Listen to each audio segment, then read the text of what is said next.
It's time for Mornings at 8 with Jonathan Mark on AM 1480 WLEA. Oh, yes, it is time for Mornings at 8, and here we are. It is 6 minutes after 8 o'clock on a Monday morning. Monday. That's right, unmistakably Monday. You can't miss it. As a matter of fact, my unmistakably Monday started around 2 o'clock this morning. My computer, I'm telling you, it gave me nothing but trouble for about an hour and a half. It was misbehaving badly. So I put it into shutdown mode. I shut it down, turned it back on. Then I put it into sleep mode and turned it back on. Then put it in sleep mode again and turned it back on. So I'm arguing with this computer around 2:30 this morning. So finally, I had to send it to its room for a timeout. It just wasn't behaving well at all. So that's how my day started. I don't know about yours, but that's what we had. Okay, hey, for all of you really concerned and afraid and anxious about global warming, did you hear Rob Carolyn's forecast? There's global warming for you.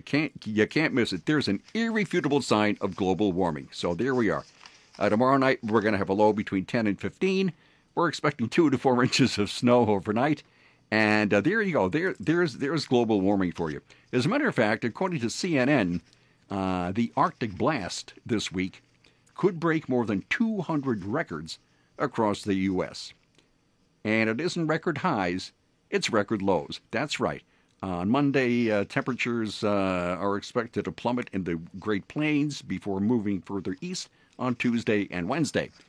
So anyway, record low temperatures possible across Texas, Oklahoma, parts of the Ohio Valley. And by Wednesday, more than a dozen record lows could be set in the Deep South and the Gulf Coast, according to CNN. So that's, as a matter of fact, some places in the east could experience temperatures on Wednesday afternoon that are up to 30 degrees below average. So there you go. There's global warming for you. Well, most important of all this morning, this is Veterans Day. A day to acknowledge and honor those who have served in the military. And there's a bunch. As a matter of fact, right now there are approximately 18.2 million veterans across the country. And I was thinking this morning, probably in the Canisteo Valley area, there are probably hundreds. And then I thought, wait a minute, hundreds? Actually, there are probably thousands in the Canisteo Valley area. So there are a lot of veterans out there. And a few little things about the Veterans Day. Initially, looking at the date, it's 11/11/19. And this is the 100th anniversary of Veterans Day, which was initially Armistice Day to mark the end of World War I. So if you wrote the date of the first Veterans Day, is what it's called now, it would be 11/11/19. And now we write it 11/11/19. That's kind of interesting. It's 100 years. 100 years. It became a federal armistice became a federal holiday in 1938. President Eisenhower signed a proclamation in 1954 renaming it Veterans Day. And another thing too, there are approximately 450,000 veterans of World War II still alive. And that's out of 16 million who fought in World War II. So out of 16 million, only 450,000 are still left. So, I know there are a lot of World War II veterans in our area here. So if you know one, walk up and say, hey, thanks, we appreciate it.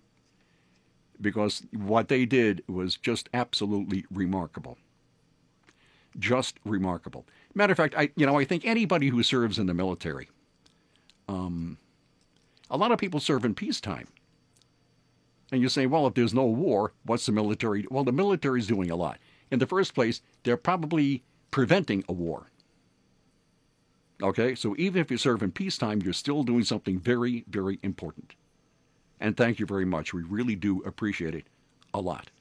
More than words could possibly say. And then you think, how many people have served in the military? It's almost impossible to tell now because you have to go back to the Revolutionary War. And while we know some generals and colonels, maybe a captain here and there, you really, I mean, most of them were totally nameless. No one will ever know who they were. Unless you happen to trace your lineage back to somebody who fought in the Revolutionary War. But for the most part, they were unnamed. But they're still very, very important. So you go the Revolutionary War and then the War of 1812, and every war since. And as I said, even in peacetime, millions, tens of millions have served in the military. And there you go. Of course, there will be some Veterans Day observances in the area. St. Anne's Academy, the Field of Honor. Have you seen the flags in the Field of Honor? That's in Steuben Square. It's at the Seneca Street and Genesee, at that corner across from Steuben Trust. It's really impressive. Very, very impressive. And yeah, that's very impressive. There'll be a ceremony there at 9 o'clock.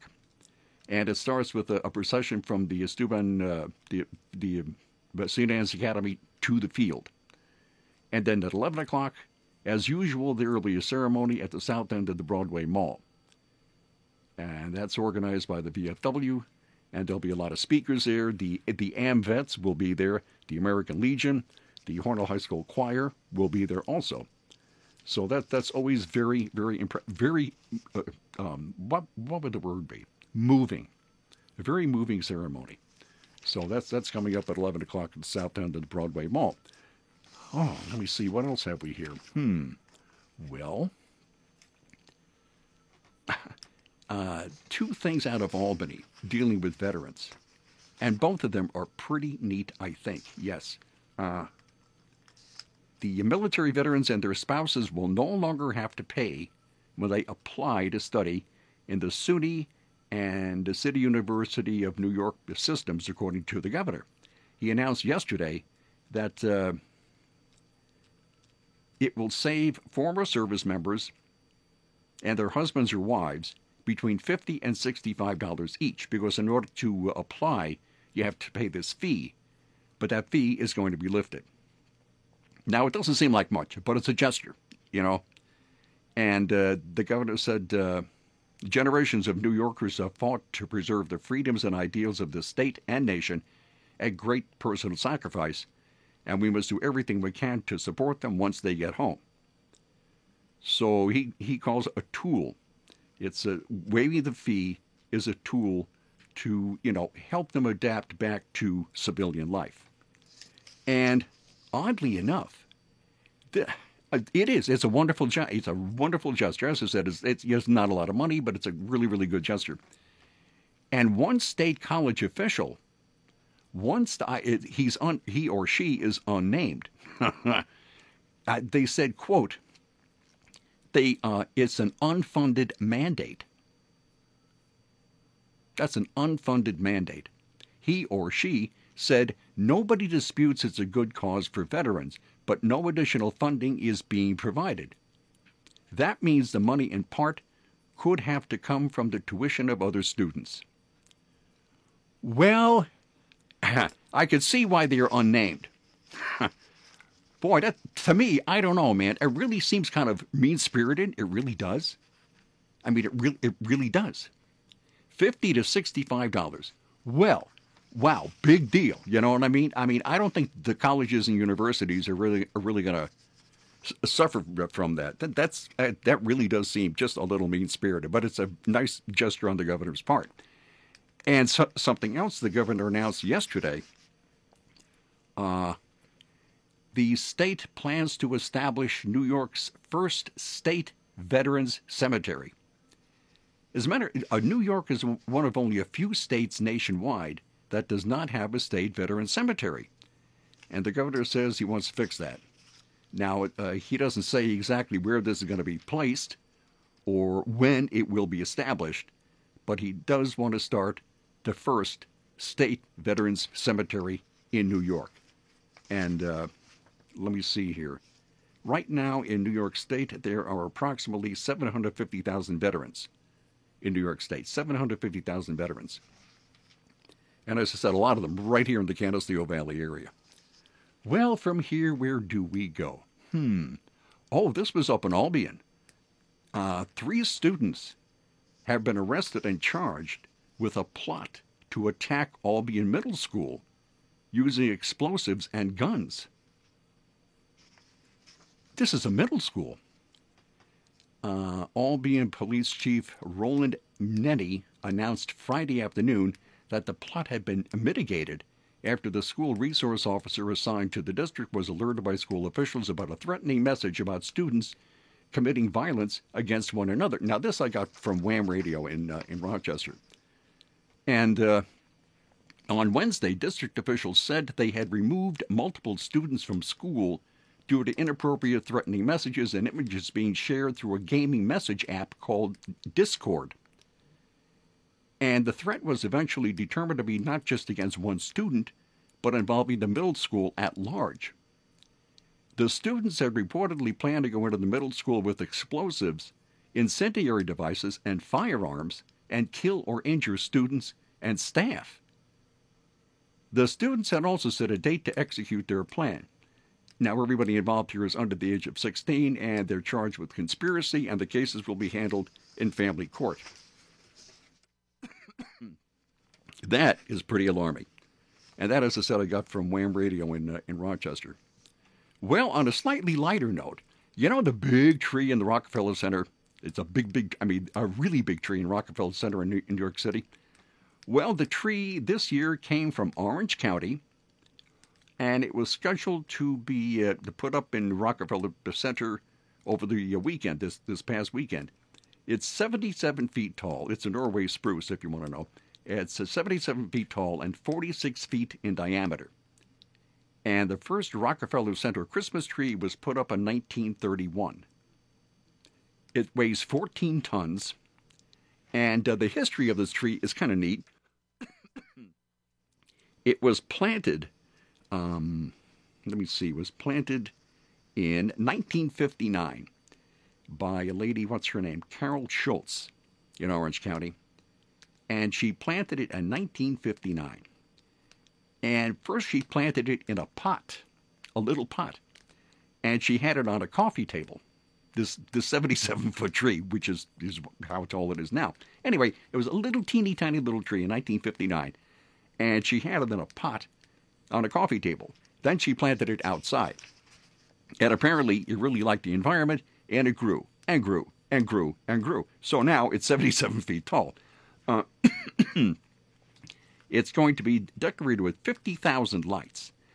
Imagine the electric bill. Wow, anyway, 50,000 lights, and a Swarovski star will be on top. And anyway, it'll be illuminated for the first time during a live TV broadcast on December 4th. And it'll be on display until January 14th of 2020. And then the tree will be donated to Habitat for Humanity to be made into a home. So they're going to take this gigantic 14-ton tree and make a house out of it. I think that's kind of neat. I mean, really, so when it retires from Rockefeller Center, it's going to become a house. Wow, that's one big tree. Matter of fact, last year's tree, was 72 feet tall and weighed 12 tons. So this one is quite a bit bigger. Okay, what else here? Oh, as a matter of fact, now let's do this. Everybody needs insurance, right? You never know what's going to happen, right? Okay. How about the Ryan agencies? You can do no better than the Ryan agencies. They have offices in Hornell, Jasper, and Wellsville. They're insurance experts. They have access to a whole bunch of insurance companies. So they can take their time, do the best they can, and say, let me see, maybe this one. No, maybe, how about this one? This really suits your needs. This is what you need, this is what you want, and this is the company for you. So they do the insurance shopping for you. Because unless you really know what you're doing, I think I'd rather leave it in the hands of experts. And that's what they are at the Ryan agencies. From the Fox Sports Studios in Los Angeles, Here's Eddie Garcia. Check out Week 10 in the NFL. Sunday night, it was the Vikings edging the Cowboys in Dallas 28-24. Minnesota's now 7-3 with that win. Quarterback Kirk Cousins had a pair of touchdown passes to tight end Kyle Rudolph. Dallas falls to 5-4 with the loss. They're still on top in the NFC East. Quarterback Dak Prescott, 3 touchdown passes in defeat. In late action, Steelers won their 4th straight, beating the Rams 17-12. Pittsburgh's defense was the star of this one with 3 interceptions and a fumble return for a score. Pittsburgh now moves into a wild card spot in the AFC. They're 5-4. The Rams dropped to 5-4 with the loss. Packers hold off the Panthers for a 24-16 win. Green Bay now 8-2 on the season. Dolphins down the Colts 16-12. In early action, Falcons with a big upset over the Saints 26-9. Atlanta's defense held New Orleans without a touchdown and recorded 6 sacks. Saints are now 7-2 with that loss. The Titans surprised the Chiefs 35-32 in the return of quarterback Patrick Mahomes for Kansas City. He had 446 yards passing and 3 scores, but not enough. Chiefs are 6-4 on the year. I'm Charles Payne, and this is the Fox Business Report. Stocks falling as investors sifted through a slew of earnings reports today, with the Dow falling 19 points, the Nasdaq down 49, S&P 500 down 3. And shares of plant-based meat company Beyond Meat were far from sizzling today on Wall Street, falling over 22%, marking the end of Beyond Meat's lockup period. For the first time since its IPO, early investors can sell the stock. Now, despite the sell-off, Beyond Meat reported a much bigger profit than expected for its third quarter. Shares of Mattel spiking after hours, around 18% after the toy maker posted better than expected earnings for the third quarter as newer models boosted demand for its flagship Barbie brand, and the launch of dolls based on Korean pop sensation BTS lifted international sales. Mattel also announcing it will be hiring a new chief financial officer in the wake of a whistleblower investigation relating to its accounting practices. That's your Fox Business Report. I'm Hillary Barsky, invested in you. Prescription products require an online physician consultation and are only available if the physician determines a prescription is appropriate. Subscription required. See website for full details and important safety information. Hey guys, good news. The outrageously expensive Little Blue Pill is now generic, which means you can get the prescription medication to treat ED at affordable prices. And Hims makes it extra affordable. And right now, get your first online visit totally free when you go to forhims.com/joy. To start your free online visit, you need to go to this exclusive address, forhims.com/joy. forhims.com/joy. Today at Simmons Rockwell Hyundai, drive away in a new Hyundai Tucson lease for only $229 a month. A new 2019 all-wheel drive Hyundai Tucson SE model equipped with 17-inch alloy wheels, touchscreen media, and rear view monitor. Lease with no money down for $229 a month for 36 months. Only tax and DMV fees are due at signing. Shop Simmons-Rockwell.com. And here we are. Last week, I think it was last week, I was talking about the homeless problem in Los Angeles. And it isn't just in Los Angeles, it's in San Francisco. It's all over the place in California. Lots and lots of homeless people. But it isn't just California. It's New York City, too. New York City has a pretty major homeless problem. But New York City has a solve. It's called the SOTA, Special One-Time Assistance Program, SOTA. And what New York City is doing is it's exporting its homeless. It's taking care of the homeless problem by exporting them. So what it is the program relocates homeless families to the location of their choice and then pays their rent for 1 year. And if you think of the city paying it isn't the city, it's the taxpayers of New York City. So it relocates homeless people to wherever they want to go, and it pays their rent for a year. Now, this isn't sitting very well with the mayors of 3 cities in nearby Rhode Island.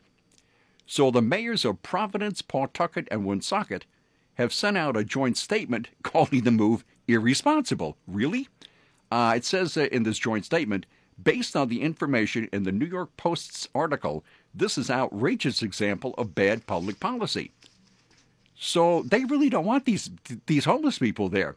So anyway, according to the Post, SOTA has sent homeless families to 373 cities across the country. And the mayors in Rhode Island say, that's really not such a good idea. Really?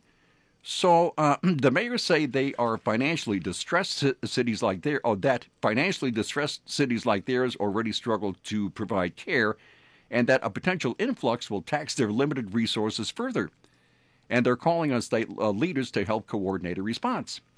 So they're pretty annoyed about it. I don't know, like, how do they ship them out, like UPS or FedEx or something? Anyway, so New York City is exporting its homeless, and next they'll probably be sending them to Los Angeles, I guess, or maybe they exchange homeless people.